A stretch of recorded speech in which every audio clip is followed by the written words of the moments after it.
তো আমরা আসলে মসজিদের নববীতে যে প্যাকেটটা পাইছি আমরা দেখার চেষ্টা করবো এটার ভিতরে কি কি আছে। তো ওটো একটা দই আছে, লেবন,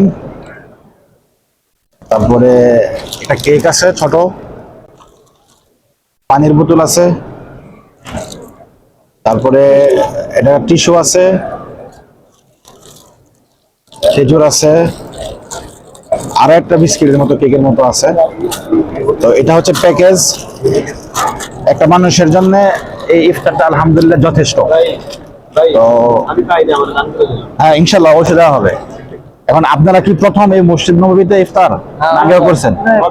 প্রথম জীবনের প্রথম মসজিদ আল নববীতে, পৃথিবীর সবচেয়ে বড় ইফতারখানা, পাশেই হচ্ছে আমাদের রওজা।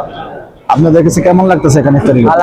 আলহামদুলিল্লাহ, আল্লাহ তাআলা আমাদেরকে কবুল করুক এবং সমস্ত মুসলমান ভাই বোনদেরকে এই পবিত্র ঘর জিয়ারত করার তৌফিক দান করুক এবং এখানে বসে লক্ষ লক্ষ মানুষের সঙ্গে ইফতার করার তৌফিক দান করুক।